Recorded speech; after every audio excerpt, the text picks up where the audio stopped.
Hi అండి, ఎలా ఉన్నారండి? ఈరోజు సకినాలు ఎలా చేద్దామో చూద్దాం రండి. నేను నైట్ బియ్యం నానబోసానండి. కడిగి బియ్యం పట్టించి పిండి ఆరబెట్టాను. పిండి ఏమాత్రం తడి లేకుండా ఆరితే సకినాలు గుల్లగా వస్తాయండి. ఇప్పుడు ఈ పిండిలో కేజీకి 100 గ్రాముల చొప్పున నువ్వులు వేసుకోవాలి. ఒక హాఫ్ కప్పు వాము వేసుకొని కొంచెం సరిపడా ఉప్పు వేసి మొత్తం కలిసేలా నీళ్లు పోయకముందే కలుపుకోవాలి. ఇది చూడండి, వామ ఇలా నలిపి వేయాలి. నలిపి వేసి అంతా కలిసేలా కలుపుకోవాలి. నేనైతే 2 కేజీలు బియ్యం నానబోసానండి. పిండి కూడా ఒక రోజు మొత్తం ఆరింది. ఆరిన తర్వాత ఇప్పుడు కలుపుతున్నానండి. అన్నీ కలిసిన తర్వాత వాటర్ పోస్తూ పిండి ముద్దలా కలుపుకోవాలి. మెల్లమెల్లగా మొత్తం పిండి ముద్దలా కలుపుకోవాలి. సకినాలు చేశారండి మీరు? సంక్రాంతికి సకినాలు స్పెషల్ కదండి.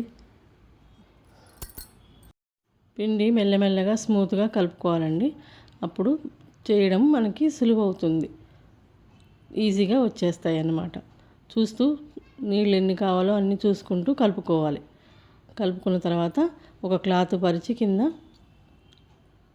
మెల్లగా చుట్టుకోవాలి. నేనైతే ఇలా ఫస్ట్ గౌరమ్మలాగా చేస్తానండి. చేసి బొట్లు పెట్టి స్టార్ట్ చేస్తానన్నమాట చుట్టడం. చూసారా? ఇదిగోండి, ఇప్పుడే స్టార్ట్ చేస్తున్నాను. ఇలా తిప్పుతూ సకినాలు చేసుకోవాలండి తీగలా. ఇవి కంప్లీట్గా తడి లేకుండా ఆరిందాకా ఫ్యాన్ కింద ఉంచాలి. ఏమాత్రం క్లాత్ కలపకుండా జాగ్రత్తగా అన్నీ చుట్టుకోవాలి. ఇప్పుడు మా పాప కూడా చుడతాని వస్తుందండి. అందరూ ప్రతి సంవత్సరం సంక్రాంతికి ఈ సకినాలు చేయడానికి ఒక రీజన్ ఉందండి. దాంట్లో కలిపే నువ్వులు మన హెల్త్కి ఈ వింటర్ సీజన్లో చాలా హెల్ప్ చేస్తాయి అన్నమాట. అందుకని ఈ అనాదిగా ఈ వంట అనేది, ఈ సకినాలు అనేవి వచ్చినాయని నేను అనుకుంటున్నానండి. ఇలా అన్నీ చుట్టుకోవాలండి జాగ్రత్తగా. మొత్తం చుడుతూ కంప్లీట్ చేయాలి. ఇప్పుడు మా పాప కూడా వచ్చింది నాకు హెల్ప్ చేయడానికి. ఆమె కూడా చుడుతుందన్నమాట. అందుకని త్వరగా అయిపోతున్నాయి. మీరు చేశారండి సకినాలు? ఈ సకినాలు ఒంటికి చాలా వేడిని ఇస్తాయండి ఈ చలికాలం. అందుకని మనం ఈ సీజన్లో సకినాలు, అరిసెలు, నువ్వులు కలిపే వంటలు ఎక్కువగా చేస్తామన్నమాట సంక్రాంతికి.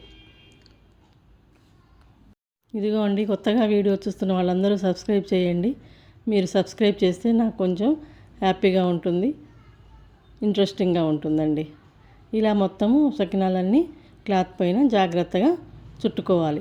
చుట్టుకున్న తర్వాత స్టవ్ పైన బాండీ పెట్టి మెల్లగా విరగకుండా ఒక షార్ప్గా ఉన్న ప్లేట్తోని మెల్లమెల్లగా తీయాలన్నమాట. తీసి ఆయిల్లో ఫ్రై చేసుకోవాలి. ఎట్ ఏ టైం 5-6 కూడా వేసుకోవచ్చు. ఆ కళాయి సైజుని బట్టి మనము వాటిని వేసి మెల్లగా వాటిని విరగకుండా కాల్చాలండి. ఇలా కాలుస్తూ మొత్తం సకినాలన్నీ కంప్లీట్ అయిపోయినాయండి. ఎలా వచ్చాయో చూడండి, చాలా క్రిస్పీగా వచ్చాయండి సకినాలు.